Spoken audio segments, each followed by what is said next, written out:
Now they're eating elephants and snakes. President God and his crown prince. AI DEIs HyperReality. That fascinating story and more. The Monica Perez Show starts now.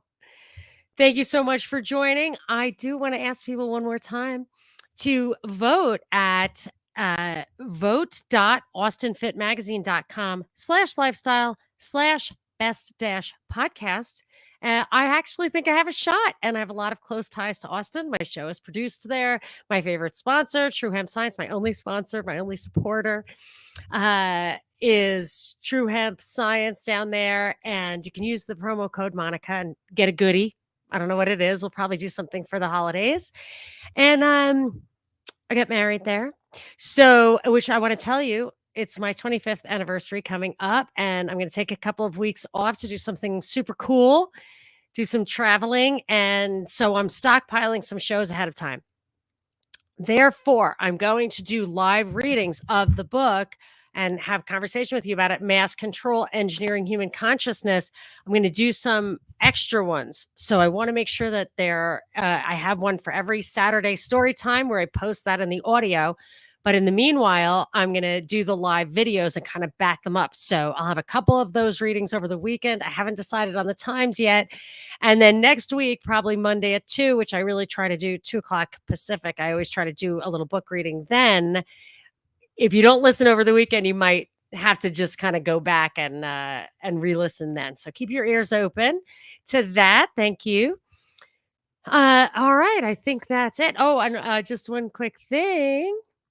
Who was saying fascinating interview this week. I just did an interview with Dominic Scarcella on his book, Good Neighbor, Bad Citizen, about Jesus and the Stations of the Cross.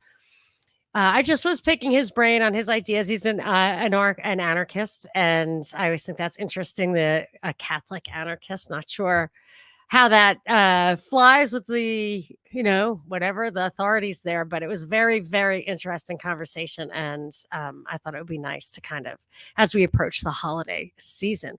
So let us talk about, I have lots of stories to talk about today. A couple of them are kind of updates. I don't like the 2 biggest stories or the 3 biggest stories that are in the news every day: Ukraine, Israel, and the election. But it is, you might as well keep up on it. Israel is bombing Syria, which is, one of the countries in the Oded Yinon plan, one of the countries in the Wesley Clark thing. I think it's clear that this is a major, Anglo-American operation in the Middle East, and that any suggestion that Israel is doing this without the United States' direction, not much less consent, but direction, is, I think, at this point not tenable. But then you have to think about what they're doing at Gaza and the 40,000 plus people who have been killed there. Obviously, all of them, maybe a handful were not innocent, but most of them are innocent civilians. That's us. We're behind that, and it's hard to get my mind around. And anyway, the Syrian thing, I have a little affinity for Syria because I'm sure if I did my family tree, I would find, I think, second cousins there. That's how my grandmother emigrated from Syria. It says the Syrian Observatory for Human Rights identified civilians killed, including a Yemeni doctor, his wife, their 3 children, a woman and her child, a female doctor, and a man. I guess Israel blew up a residential apartment building, saying there were Hezbollah people in there. They're also reporting a couple of Hezbollah people were killed, but I don't know how I don't know if they're card carrying Hezbollah. I don't know. Anyway, another story. I'm not obsessed with the idea that AI is going to gobble up all the energy on Earth and create more energy just to gobble it up. But I'm worried about it because this is what I've always had, this weird sanity check about, garbage Earth using energy and stuff. I thought as long as you keep the system closed, how much damage can it do? Like if you started shooting trash up out into outer space or having dumps on the moon, you could over time in the extreme, if you got into like exponential type growth, screw up like the gravitational or whatever, the mass of Earth, which could screw things up. Granted, that would be extreme and not a function of just human beings. But I think, is is threatens to do something extreme like that and kind of along those lines. So its growth, and actually I found this article was kind of interesting. It had some good points in it. It was in the journal, believe it or not. And I'll read you some of their lines in there. But the idea being that AI is um is kind of exponential growth. It is totally untethered from human needs. And of course, that's because it isn't about human needs. It's about uh at the very very least controlling humanity.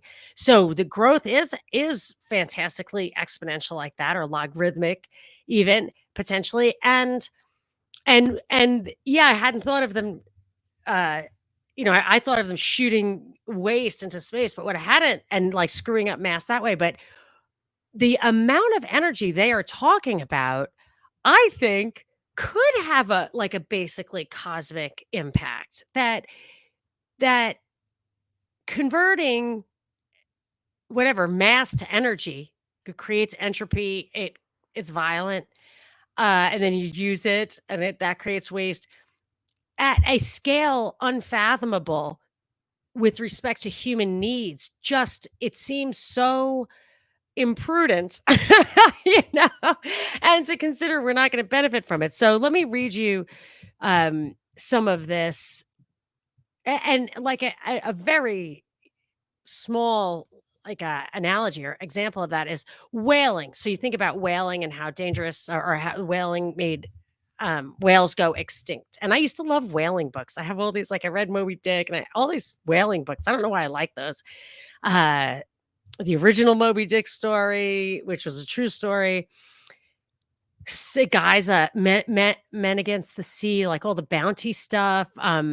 2 years before the mast is an excellent book. I recommend that if you want to buy a book for a young man. To Henry Dana something.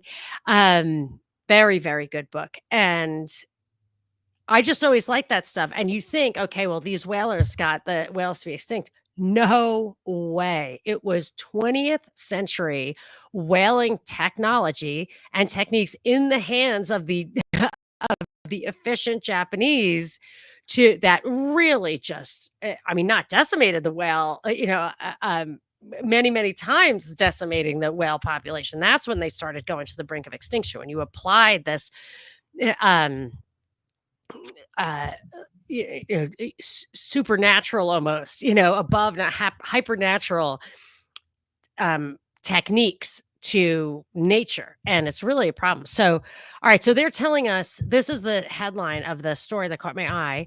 This is from the journal, I think today.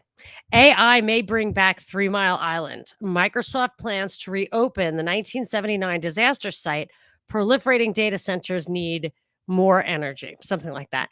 And it goes into like, I can't believe it's not Congress who's bringing this back and it's a private business. It's like, yeah, that's ridiculous, because no just ordinary person would be able to do that. Obviously, this is an inside job, but they go into the just the scope, the scale of AI. And he says a single AI card, this is the article, which would be the size of a kitchen drawer and contains 8 AI chips. So that's what we're talking about. I don't know what an AI card is, like or how many you would like to I just have no idea how you use that, how many of those you would need. But it says that thing uses as much electricity in a year as 10 electric vehicles do. And then it says NVIDIA alone, a leader in AI, is already on track to ship more cards a year than Tesla does cars. So one of those things uses as much energy as 10 cars. And this would be so 10 times Tesla cars using energy in a year. AI algorithms feed on stupendous quantities of data, which creates a greater need for conventional digital hardware to collect, manage, and store bytes. Okay, so we also learned last show, because of that Teague Egan created person, that one EV has the battery power, the lithium or whatever battery power of 10,000 iPhones. So this is like 10 EVs, but I just don't understand what one card would be. I think maybe like a Halo. I don't know. I just don't know, but it's a lot. It seems like a lot. It says environmentalists worry that the electricity needs of data centers and AI threaten the energy transition. And here's the line in the article that I think gives me pause. Never mind finding enough low carbon energy sources for AI. The question is whether enough power of any kind will be available. Look, they would not be rolling this out if they didn't know if they didn't have a plan and knew this thing was going to happen. And the people who scream about climate change and all of that, Bill Gates and everything, they're the ones who are behind this. So that just demonstrates the fraud of this entire movement. It says estimating future demand for such things as air traffic, food, homes, or cars can be bounded by reasonably knowable constraints. The number of people on Earth, levels of wealth, and the number of hours people are willing to devote to doing or using something. Estimating future data traffic is uncharted territory for a simple reason.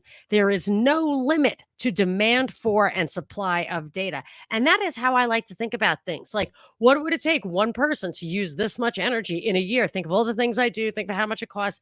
It's on a log scale. And do we need this? Do we need this level of data processing? Yeah, I used AI to figure out the definition of something I'm going to tell you about in this show, and it was cool because it gave me the answer I needed. But so what? I didn't really need that answer, And actually, the question was, what is hyperreality? Which is the whole problem. We don't need hyperreality. AI creates hyperreality. It creates it. And I'm going to tell you about that in a second. So they go on to say that the U.S. is home to nearly half of the world's existing and planned capacity for data centers. Fortunately, we also have the world's biggest low-cost natural gas system, a synergy that markets will exploit. I live in LA, and I'm trying to make some changes I'm building a little pool house, and I'm not allowed to use a gas stove. They won't let me use a natural gas stove because they're phasing out gas. You've probably heard about this, natural gas. You think it's because kids suffocate from gas it's just they just make up such complete and utter nonsense. And when you weigh like the danger to kids of having cars, versus it's like they're making stuff up. And but they're not going to stop it from using. They want the natural gas. They want us to stop using it because they want to dedicate it to this machine, like the machine. The article also says there are those who worry about China dominating EVs, electric vehicles. China, one suspects, is more worried about the U.S. dominating data centers. That is absolutely true because we saw in my last show, we were talking about the data center, that the EV, the batteries, and all the lithium mining and the battery plants and everything they say they're about EV, but they're really about these large batteries that store energy for AI to like smooth out the energy capacity usage of AI. So it is true. It's really not about EVs, and EVs are generally going backwards. So they're not making as many plants in the auto plants, and they're not subsidizing it as much. And that's when it's a policy decision. And plus the propaganda, instead of like, see, they would normally hide that information, in my opinion. They would say they wouldn't reveal so much about the demand for EV slackening off. But the big tell is when policy does not support it anymore. And there was an article in today's journal: the House rejects the Biden EV mandate. 8 Democrats joined the GOP, and it says they are whatever. I think Kamala backed off her support of that too. That means to me that that was never the plan. And when we talked about 15-minute cities last year and the year before, I found that deindustrialization movement where they said, oh, we're getting rid of EVs too. Like that's already in the plan. And for sure it is. So, okay, but I wanted to tell you about HyperReality. So AI is creating HyperReality, and that may be one of its main purposes. So one of the things is, so this seems like a minor. I actually only pulled this story because it was kind of funny to me, but it is an AI thing. An application of AI that may have bigger implications. Here's the headline.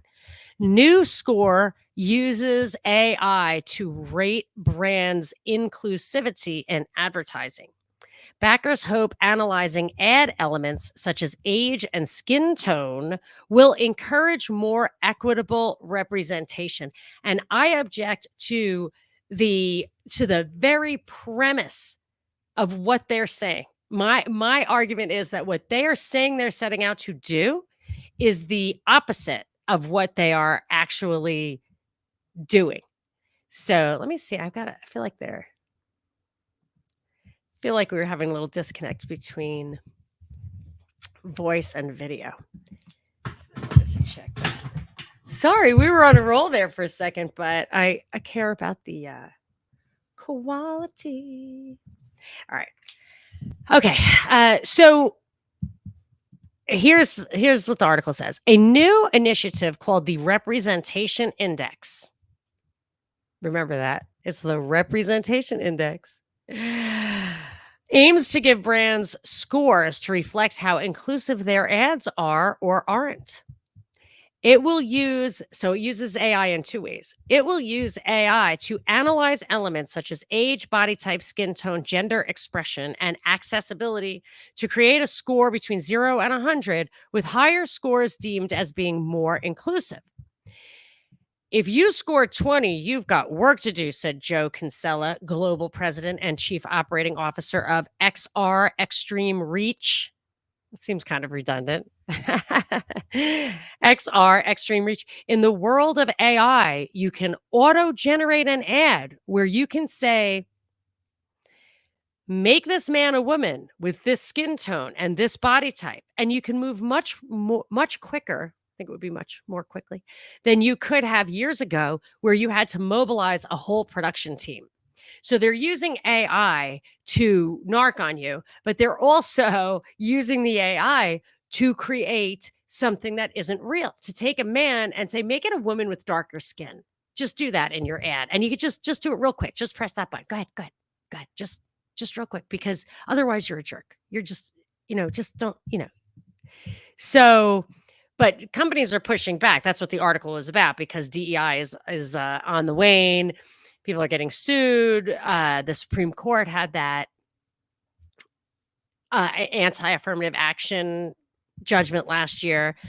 But the 3 things that really bothered me about this article, one is they're calling it the Representation Index, and it's misrepresenting. It's taking something that's representational, an actual image of an actual person, and it's changing it in fundamental ways to misrepresent who that person is. And then another line from the article: the new index will soon add another factor to its calculations by taking into account how reflected various groups are in positions of authority. So it wants to see if you're representing, but I'm asking, that's also not representative. What if these ads truly represented the demographic or the identity of people in positions of authority? I would argue that even in the Me Too era, you're getting 90% white people and 75% white men. I mean, maybe not. Maybe it's much less than that. I really have absolutely no idea. But they're not asking for a a representational approach. And also when you think about the actual population, so I think maybe the black population of the United States is maybe 10%, and white is probably over 50% still, and Hispanic is larger than the black population. So are they asking that the true the that ads represent the actual population? No, again, misrepresented. Or even more important, the customer base. The customer base. So they address that. But I even have objections to this. It says when you come to purchase decisions, over 85% of purchase decisions are made by women. Strong buying power also extends across different races, ages, and abilities. So good advertising is not about showing people who they are and asking them to buy stuff. It's showing them what they want to be, who they want to be, and telling them to buy this thing to get closer to that. And if that's a mom with like a nice, sweet little family and feeding them a good meal every single night, a hot meal, and you're really struggling to do that, you don't want to see the person who's not quite making it. And that's the thing about like now body sensitive gyms or ads that have like represent people who are overweight. If you're going to go to a gym and say, do you really want to go to a gym and say, show people who are overweight in your ads? Of course not. You want to show people what they can be. And there's nothing wrong with that. Besides, it's advertising. You want to sell stuff to people. It isn't a political thing, but it has become a political thing. And that is an actual I always thought the stock market was great because you as labor could invest in capital. But what they do with those big companies, now that everything's like a huge company, they the board members, the chairman of the board or the CEO, they're a lot of times they're politicians. They're not entrepreneurs, they're not even investors, but they are represented by these big their shareholders are like BlackRock and stuff, which obviously have world control agenda items, and they're the ones who put these people in place and they can prioritize politics. But I wanted to tell you, I had to actually look up what hyperreality is. And I heard this expression from Scott and William of History Homos, and but AI generated this explanation of it. Hyperreality is a concept in postmodernism and semiotics that describes a state where the distinction between reality and its simulation is blurred. It's characterized by a cultural confusion between signs and symbols that represent reality and direct perceptions of reality, which is exactly what that ad police is trying to do. And they're naming it the representation index when it is actually the opposite. It's a Baudrillard thing. He, a French sociologist, coined the term in 1981 in his book, which has been highly recommended to me, but I have not yet read it, Simulacra and Simulation. Baudrillard defined hyperreality as the generation by models of a real without origin or reality. He believed that hyperreality involves creating a symbol or set of signifiers that represents something that doesn't actually exist, such as Santa Claus. And that kind of reminds me of the Guido Preparata book, Phantasmagoria. I wonder, I'd never heard him mention Baudrillard, but I think that's basically perhaps at the heart of his thesis. I'll have to revisit it with that thought in mind. It says, examples of hyperreality include the gaming industry, computer-generated films, theme parks like Disney, and media with conflicting messages and so many interpretations of reality that audiences can't decide on truth. So yeah, XR, extreme research or extreme reach is imposing hyperreality in the name of inclusion, but that is definitely not the point. Okay, so couple of stories that I had teed up for Tuesday, but didn't get to them. And so I was going to get to them today. And since then, a couple of stories have kind of popped up yesterday to shore these things up. I'll try to get through them all. One is, okay, so the whole thing about Trump saying Haitians eat pets or geese or ducks or whatever, I don't know. Like, I don't care about that dumb "you're a racist" stuff generally. And I think he says stuff that's provocative for whatever reason. But that one, I didn't know. I figured it was going somewhere. And then I saw an article the other day. I was like, this is definitely going there. And then I heard a story on Fox News that was absolutely backed me up in my thinking that this whole story is about getting people who turn their nose up at eating inferior protein sources, animal sources, to be painted as racist. And so there's obviously a push to get us to plant-based diets, to get us to eat bugs, to stop eating cows and pigs and chickens, all the stuff that we love and are good and we have systems for. I'm not a fan of industrial farming for numerous reasons, mostly for our health of ingesting them. But it's also, I think a lot of it is cruel, but I am absolutely for the omnivorous human diet and highest quality meat. I don't necessarily think you have to eat just muscle. I think organ is good. A chicken skin, they should never have, that should never have gone out of vogue. But the first article I saw this was in the journal. And why I flagged this article originally was how misleading it is. In its headline, it says drought-stricken countries kill elephants to feed the hungry. And it opens with countries in southern Africa are slaughtering elephants and other wild animals to feed their starving citizens amid the worst drought in more than a century. Now, I'm not going to read every word of this, but at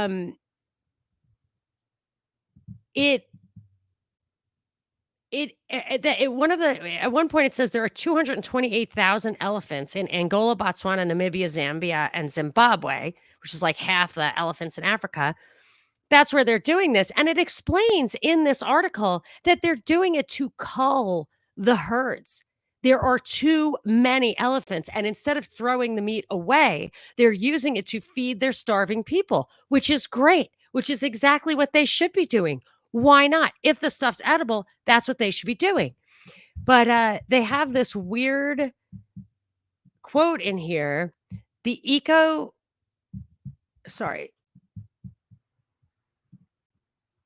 says, while we recognize the severity of the drought, killing elephants would not adequately solve the pressing food crisis, said Tennyson Williams, the director for Africa at World Animal Protection, a not-for-profit animal welfare organization. He suggests that Zimbabwe seek humanitarian aid for drought-affected communities, work to build up the country's irrigation infrastructure, and try to secure financial support to relocate elephants from overpopulated areas.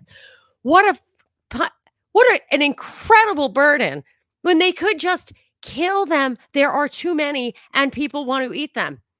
Then I looked into this World Animal Protection, and of course they recently signed a plant-based treaty, which is an initiative to designed to put food systems at the forefront of combating the climate crisis.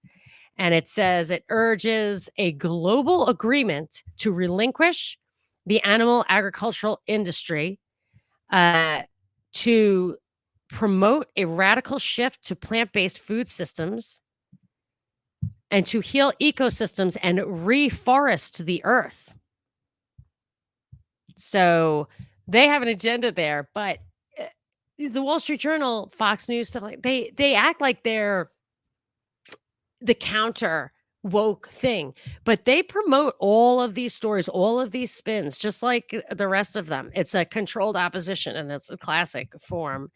A couple of things that one thing in the article I actually thought was pretty true, which is Other conservationists worry that mass hunting will wreak considerable damage on the intricate social fabric of close-knit elephant herds, which are usually led by a matriarch. I actually think that's probably true.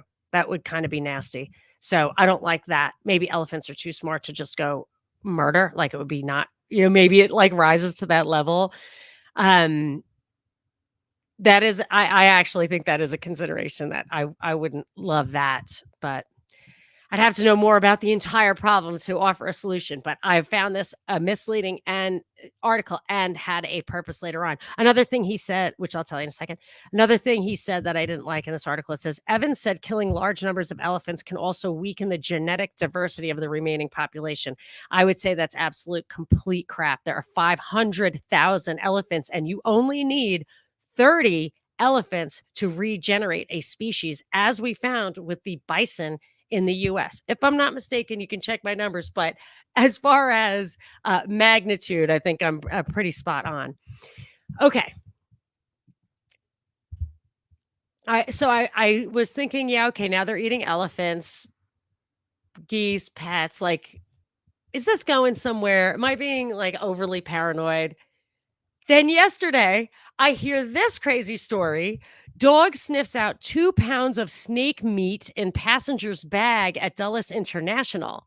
The passenger had just arrived from Equatorial Guinea when a U.S. Customs and Border Protection canine, a beagle, sniffed out 2 pounds of snake meat. Now, this happened September 11th, so I don't know why they're only bringing it out now. I only saw it now. Snake meat is not a delicacy. I have read that it's gross and you have to be desperate to eat it. Read the book, another great book recommendation, The Long Walk, about some guys who, I think 3 guys who escaped from the gulag and had to walk thousands of miles. That's another good one. Should I write that? No, show notes. Long Walk. What was the other one I liked? Oh, 2 years before the mast. And I did like Dominic Scarcella's book, Good Neighbor, Bad Citizen. Okay. And I looked, like, is Equatorial Guinea really like a big place where they eat snakes? And I looked at their top 20 foods and it was not among them. It was just a little side search. I didn't use AI, so it's probably wrong. And when I looked who does eat snake, it was more Asia than Africa. Although Africa, I'll tell you in a second. But weirdly, and I don't know if somebody was having fun with this, but the majority population in Equatorial Guinea are the Fang people. So it could be having some fun. And what he said in the article says, while inspecting the baggage, officials found more than 2 pounds of snake meat. While the meat is a routine protein in Equatorial Guinea, U.S. agricultural laws prohibit the import of a variety of animal and plant protein. So again, I think this feeds into if you think snake is weird, you're racist. But then I don't know why I didn't even really think. So I guess I looked up. I was trying to find who eats snake. And I found 2 articles from March of 2024, one in the Washington Post and one in the Guardian, which is England, talking about how we need to start farming snake as a more sustainable protein and that people in the US or Australia or whatever probably wouldn't go for it. So we ought to force the Africans to do it first. I mean, it's really, really crazy. It says reptiles require less water, produce fewer greenhouse gases, are more resilient to extreme climatic conditions, and don't transmit diseases like bird flu or COVID-19. And it says, considering Africa is currently experiencing the brunt of an unprecedented El Nino-driven drought where conventional livestock are dropping dead in the fields, the ability to regulate metabolic processes and maintain body condition that reptiles offer during times of famine could be a game changer for livestock production. So I'm just wondering why you would smuggle snake meat into this country anyway. If you're starving in Equatorial Guinea and you're coming to America, lucky you. Leave the snake for your family and friends. I don't know. I mean, this story could be true, but it just, good things happen, but it gets picked up, I think, because it fits into a silo or a box that they're trying to promote. Gosh, the other, actually have it in the headline, so I ought to hit it. Oh, snake is not bad, James says. Okay. I mean, I know they eat rattlesnake out in the cowboys if they have to. All right. I just want to say this other story. I won't get into the whole big thing. The article I had pulled from the other day was it's funny because the Fish and Wildlife are keeping snakes out of the country, but who's keeping the snakes out of the White House? Here's the headline from the other day: How Donald Trump Jr. became the crown prince of MAGA world. The eldest son has a mission for the next 4 years, keeping snakes out of the White House. So, what I didn't like, and I wanted to ask you guys if you think that I'm being petty, but I don't like that. And this was actually the comment I made when I picked this story up the other day, and a story in today's journal absolutely dovetails with it. My objection was here. I think Donald was the one. Yeah, Donald was the one. He had 5 kids and a wife and left his family for Guilfoyle for the Fox reporter. And and you know, that's uncool. And he follows in his father's footsteps, who did that, has whatever, 6 children or something by 3 different women. Left the mother of his children, Donald's mother, and that kind of stuff is the modeling you don't wanna do. And correct me if I'm wrong, I don't or I should say my conclusion is, we're not saving the world, but we can save ourselves, we can save our kids, and we can shore them up with good morals, good character, courage, so that when the opportunity arises, and maybe it's now because we've got our eyes open, when are the opportunities arising to actually um, reclaim humanity from the evil forces above. They seem to be in the driver's seat right now, though. And what you want to do is maintain that morality, those virtues, those values. Give your kids a good home, not model this kind of behavior. And I hold it against Donald Trump. My mother didn't. My mother did when he actually left Ivana. She from Marla Maple, so she was just didn't like him. But then she became a huge Trump supporter. She totally bought it like a lot of other people. And I just don't like that. And I think that it's proof that it has an impact to see how this kid's behavior is.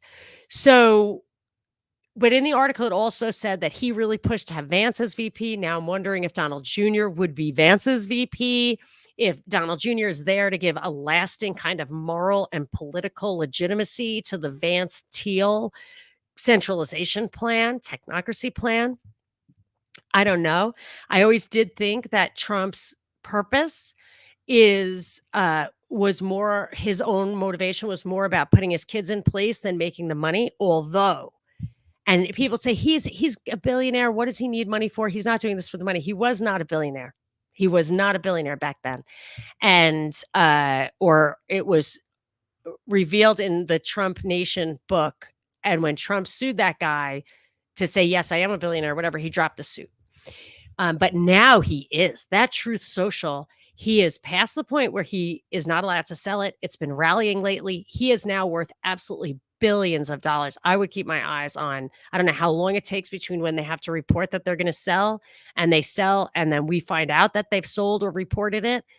But there's a gap there. I don't think they announce it beforehand. So he might be selling that already, and people are rallying behind it for his election. So maybe that makes me think maybe he isn't destined to win on November 6th, that this is part of his payback. But yeah, so I think it's both in there.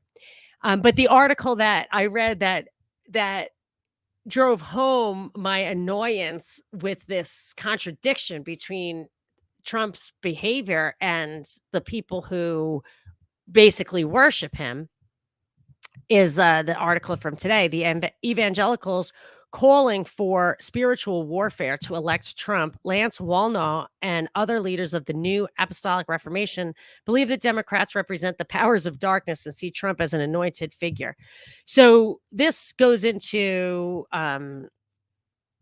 what the new Apostolic Reformation is. I'm not familiar with it. It says It's an influential movement in evangelical Christianity that blends direct experience of the Holy Spirit with a call to engage in politics as a form of spiritual warfare. He said he opposes abortion and same-sex marriage, but his main goal is to elevate Christians to greater influence to transform society. And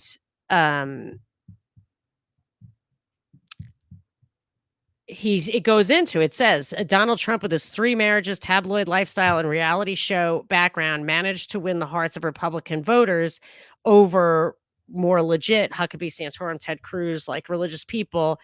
But Walnow was like, if he said something to the effect of, if he can do it and I can't, I don't care about that stuff. I'm going to forgive him that stuff.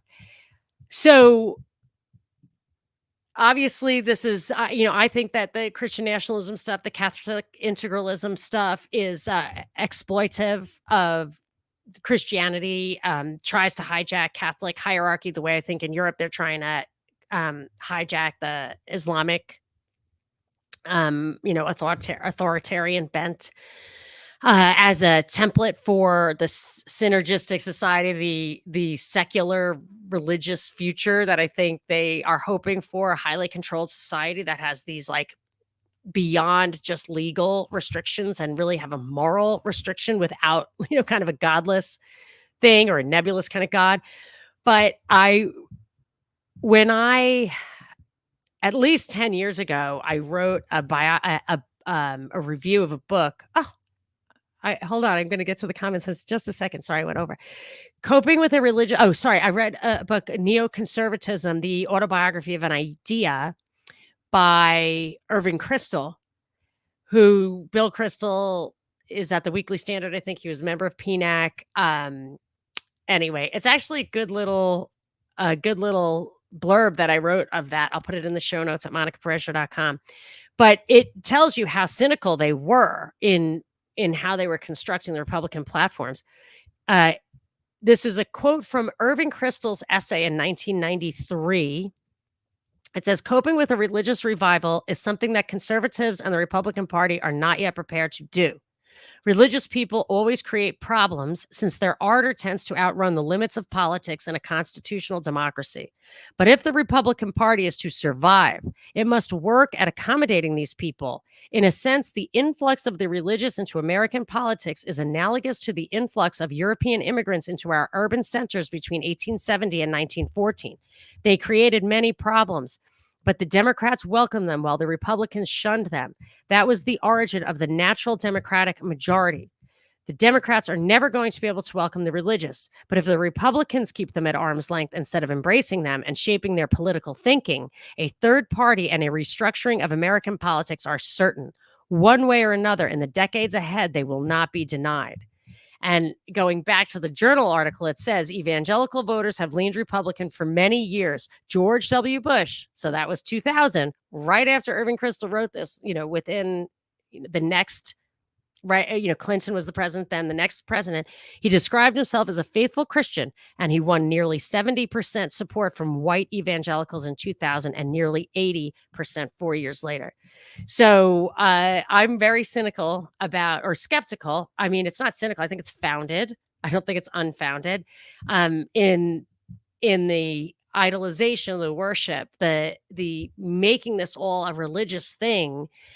It strikes me as inauthentic and dangerous, because I do not want the secular system to have moral authority over me because I don't agree with their morals. I mean, they could say that, their morals include euthanasia and abortion of people who they deem their life is not worth living. I mean, that's a moral thing. Like, you don't want to start forcing that stuff. But more, I feel like it's really, really going to discredit what is such a hard thing for the left to conquer. Just the way identity politics, Trump brought that to the right, didn't exist before.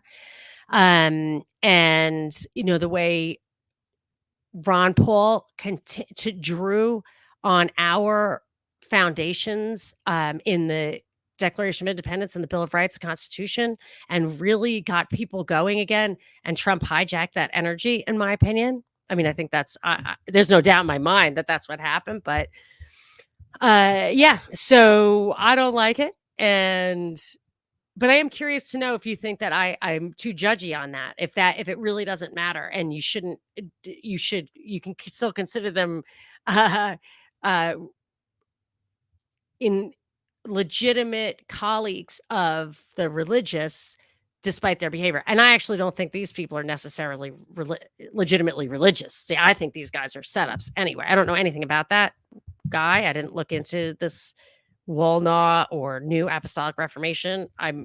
So I can't really say about him, but I'm just, you get it. Okay, let's do some comments, and then I have that clip. So the Shah, the next clip of the Shah, which is really really good, but long. All right, let's hit it.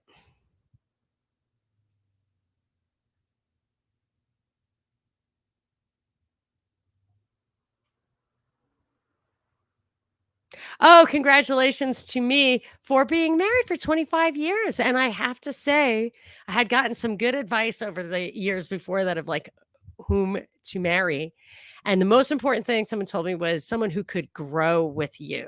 Make sure you've got somebody who can grow. And I did. Um, I picked one of my necessities was a nice nose. I felt like I couldn't really take a risk on that one. I wouldn't because I was not necessarily going to contribute the tiniest. I think it's okay, but it could have, it could go bad if. So I needed to make a nice nose that look good on a girl or a boy, but also I wanted good character, a strong work ethic, and you have to give up. You can't have everything. You can only have a few things. So I think you can have maybe 3 things, and you can't have more things than you have to offer. But Stuart says he has got 33 years this week. And congratulations to you, Stuart. He's the salt of the earth, Stuart. And he's working on sweet potatoes today. Let's see, what has he got? He's picking sweet potatoes this week. It's Thursday. He works on a farm on Thursday. I know that. Ah. Frightening Me says Jay Dyer had a great appearance on Tinfoil Hat talking about Anglo-American control of the Middle East. Yes, I'm very interested in that. And Johnny told me that yesterday Ola Damagard was on Tinfoil Hat, and that was Trump's King of Kings occult ritual. And I bet, and I didn't, it was just yesterday. I didn't have a chance for either of those, but I absolutely am going to listen to both of those. I should put them both in the show notes for y'all. When you ask me the journal, it's the Wall Street Journal. I subscribe to 2 things, so you don't have to. The Wall Street Journal, which is bad enough, but I just started with the New York Times. There's my like hardcore opposition research. But so if you want to support me, iTunes Premium, or I'm on Substack. I haven't populated it yet. There's a 90-day free trial, so you can sign up, and you don't have to pay for anything for 90 days. So Heart of the Sea. Yes, Heart of the Sea was the original story. And what a wacky ending that had. Heart of the Sea. Yes, yes, yes. And I liked Over the Edge of the World, Magellan. I like all that stuff. HMS Ulysses by Alistair MacLean is a must read. Only if it's true. Tell me if it's fiction. I couldn't do the Patrick whatever O'Brien books. I tried, but I just couldn't. Okay, I knew somebody would answer this. An AI card is like a GPU, graphics processing unit. Yes, yes, yes, yes, yes, yes, yes, yes, yes.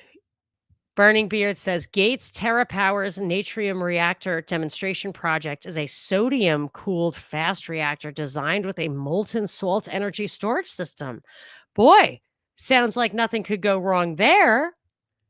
Yep, James. Surveillance state panopticon needs lots of juice. I want to know more about the Starlink blackjack units. I want to know more about them also. Space-based solar power, that could be quite powerful.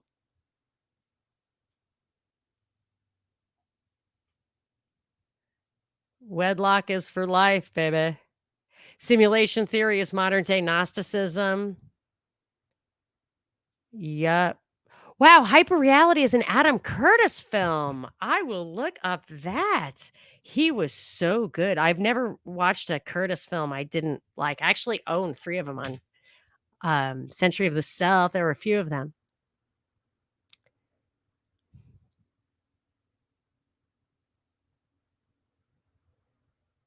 Burnin' Beard says simulation stuff makes me think of Nick Land and the hyperstitional reality creation. I've heard of Nick Land, but I don't know anything about him.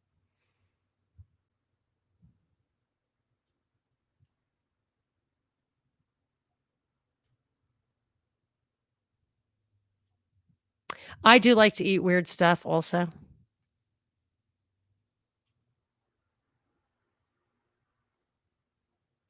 America, our food wimps, James says, eat the whole damn animal. Yeah, you should. Even gnawing on bones is supposed to be good for you nutritionally and your teeth and all of that.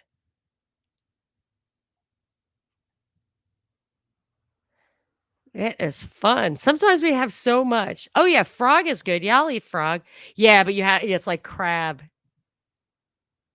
Sometimes we have lots and lots of chat in there and then I get lost in it. So I'm going to have to abandon the chat. It was very fun reading it. So someday I want to just live stream it first and then go hang out in the chat while it's playing and actually engage.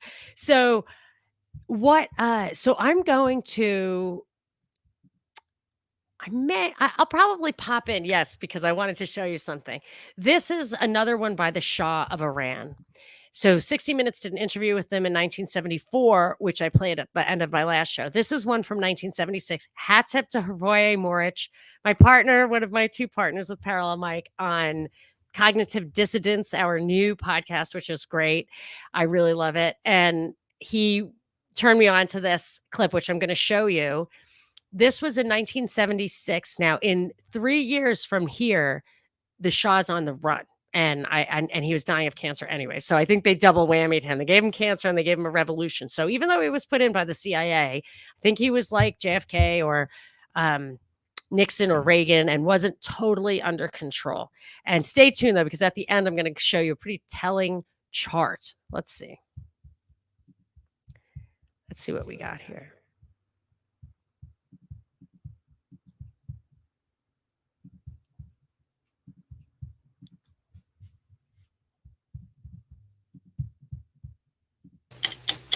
The Shah of Iran savors the power and the worldwide attention his oil has brought him. Unlike most autocratic leaders, as his ambition and his military muscle have grown, so has his willingness to talk to foreign reporters.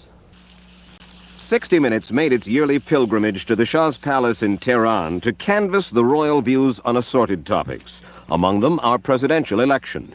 He clearly favors Ford, though he will not say so publicly. He thinks Carter fails to fully comprehend Iran's role in the defense of American interests.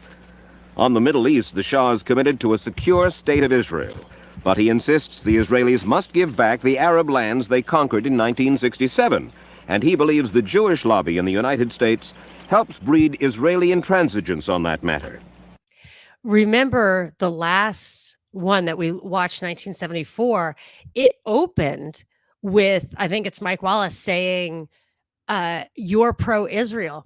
And I'm wondering if that did not sit well with his OPEC buddies and he wanted to lead with the opposite. I don't know. It's a thought. In fact, he says American presidents and presidential candidates are too quick to do the bidding of the Jewish lobby. Surely, Your Majesty, you're not telling me that the Jewish lobby in the United States pulls the strings of the presidency? Not entirely, but I think even a little too much, even for Israel interests. You think the Jewish lobby in the United States is too powerful for the interests of Israel? I think so. Sometimes they are disserving the interests of Israel because they're pushing around too many people. How do you mean pushing around? Well, pressuring. They have many means at their disposal. They are putting up pressure on many, many people.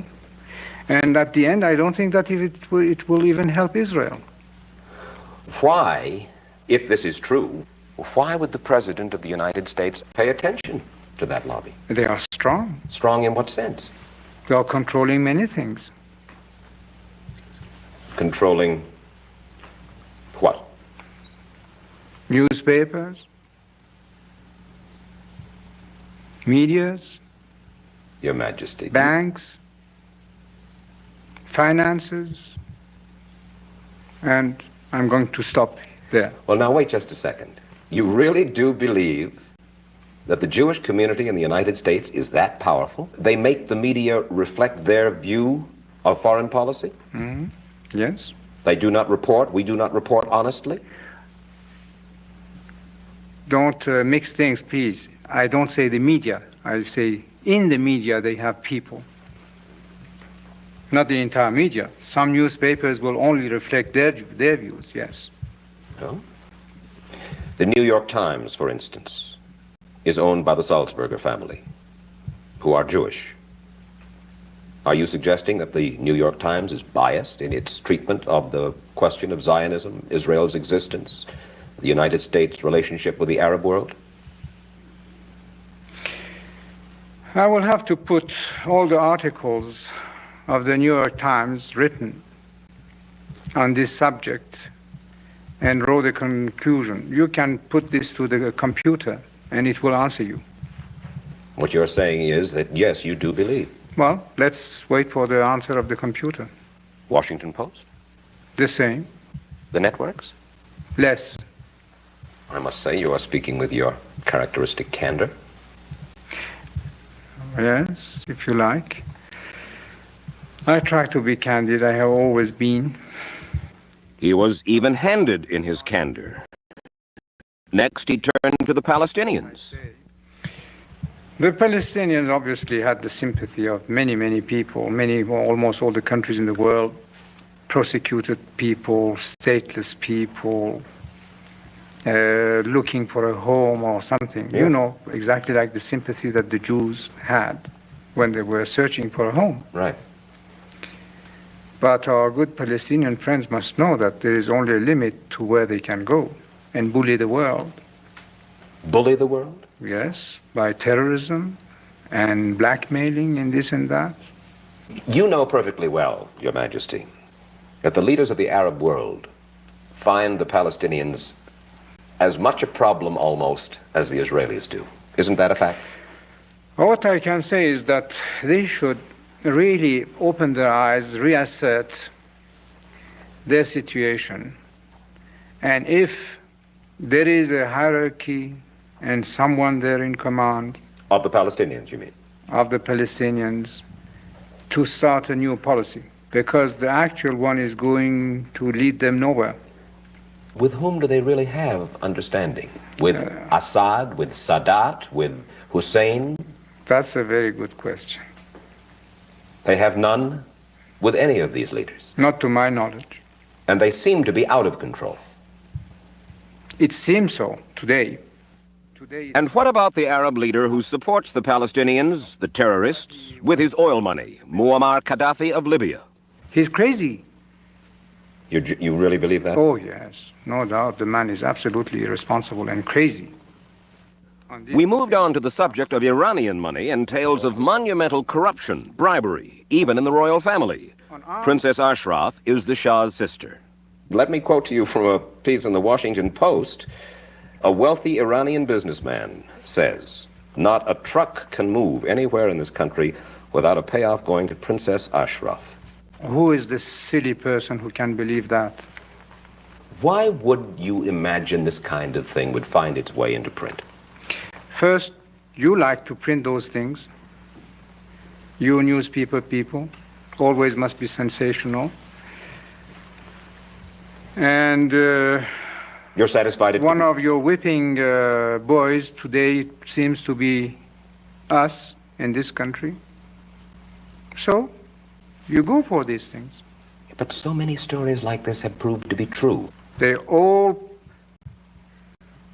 were true except for my country. Grumman was true. Not here. Northrop was true. Not here. Now, how are you so sure? How can you be utterly sure? Because you speak with such assurance that it is not still going on in other arms. The arms I choose. All the systems I choose. There is no need for middlemen. And they're not bribing you. Well, hopefully not. We turn to the Shah's secret police force, his FBI and CIA combined. They are called SAVAK, and they have a reputation for brutality. He acknowledged that he has SAVAK agents on duty in the United States.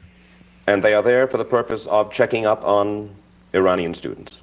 checking up on anybody who becomes affiliated with circles, organizations hostile to my country, which is the role of any intelligence organization. And they are there with the knowledge and consent of the United States government? I think it is. The deputy director of SAVAK, a man by the name of Parvis Sabeti, is reported to have castigated the FBI for not keeping a closer watch on Iranian exiles and student groups in the United States. And according to that same report, he says the CIA is no help at all. He said, oh yes, He said it. He is also quoted as saying, we'd better not talk about this, but we are fully aware of the situation of Iranian students abroad, especially those working in international communist activities. So you do have SAVAK agents Well, I hope so. in the United States. I hope everywhere to gather those informations. Now, when an outfit like the International Commission of Jurists comes here and then comes out with a report saying that in spite of what you say, Your Majesty, torture continues. How do they know? Well, they can't continue saying this. But they have even accused the Great Britain of acting against the human rights. We're talking for the moment about your country. They are putting us in the same category. In other words, you're saying you do what every country does. Sure, If why not? torture is necessary, you torture. Not the torture in the old sense of torturing people, twisting their arms and doing this and that. But there are intelligent ways of questioning now. Well, they talk about psychological and physical torture. Physical, I don't believe. I talked Not anymore. Maybe in the old days, maybe. I talked just today to a man whom I believe, who told about torture. He was tortured? Yes, And you believe that he was tortured? yes. How many years ago? Within, I want to be very careful, not yesterday. Ah, well, maybe. I don't know. The word has gone out to stop it. To stop what? Torture. But a long time ago, yes. How long ago? Well, I won't tell you, as you don't tell me. The story will continue after this. It amazes me that it's 2024 and people We are ought to let still them have wearing their in-the-ear commercials since they're earbuds. giving You us can get this rid of these content. and get rid of At least Are you that. aware of a CIA psychological profile about you, sir? No, I must admit that it's the first time I hear that. Truly? Yes? What is it? Would you be interested in hearing what the CIA had to say? Yes, why not? Really? Yes, why not? I have your permission? Yes, sure. You won't send me to the SAVAK if I ask? No, I would spare you this terrible ordeal of going through torture. This secret study portrays the Shah as a brilliant but dangerous megalomaniac who is likely to pursue his own aims in disregard of U.S. interests. So how could I be your man, your agent, How do you mean? safeguarding your interests? Well, it says that the Shah is an uncertain ally. His dreams of glory apparently... I know. So you would like me to be your stooge? Do you want me to go on, or shall I forget about this, Your Well, Majesty? some funny points, why not? So he went on to quote to him from the CIA profile. His dreams of glory, it said, apparently exceed his ability to finance them. When his oil revenues run out in an estimated 2 decades, he might use his new military power to seize some neighboring oil fields. Shall I go on, or would you prefer that I stop, sir? Well, the question is that I have now that you mentioned, I have seen that appearing in papers, but I think it's lots of imagination in that. A criticism frequently voiced by American business people here, particularly in the last year or two, is this, Your Majesty. Iran does not pay its bills on time. Goods are delivered, services are rendered, but they have to wait and wait for their money. Surely you don't have cash flow problems, Your Majesty. This is very new to me. Oh, I've heard this over and over again. Why don't they write to me? Well, perhaps now that you're suggesting that they write to you, they will. Sure. Is he They say blushing? months, Like, is he getting months pissed? and months go by. I can't believe that. I would think a guy like that, that's the absolute greatest insult. I mean, that would embarrass him in front of his peers, which would be bad news. There is no cash flow problem. Because you yourself confess that you are in deficit this year. I don't think so. I don't think so. But this is worth looking after. And at least for once, you're very useful, that through you we can reach these people and say, why don't they write to me? You say, at least for once, you are useful. Why? I'm curious. Why are you willing to sit and answer these questions? Because I like these kind of provocations. It gives me the opportunity of clarifying things that unfortunately are said and not always answered. That's some old school stuff right there. What I wanted to show you, last thing, and then and I will say goodbye, is this. Looked up what was the GDP of Iran then, and then he was ousted 3 years later. We're definitely behind that, in my opinion. And they had the Iranian Revolution, and he was not permitted to come here. He had to leave. He was sick. It was really terrible, really an embarrassment for us, I think. Even if he hadn't been an ally or a pawn of ours, it was not cool to do that. But here, I wanted to just show you what was the GDP of Iran. So here is where. So that's when this thing was done. That's the 60 Minutes was in 1976. The Iranian Revolution was what, 1979? Shoo. That's when Reagan was elected, the October Surprise, all of that. It's not even back up to there now. Not even back up to there now. And he was probably confident because he was doing this. That was his entire term. He was put in the 50s. Zoop. I'm not praising the guy. I really don't know enough about him. I'm just saying, we're like Iran is the great Satan, but who did all this? Who did all that? They, in our name, with our taxpayer dollars. Not cool, man. Anyway, but you guys are cool. Thank you so much for keeping me company and for having this chat. I'll see you next couple of days with some book chapters, and I'll be back next week with some real newsreels.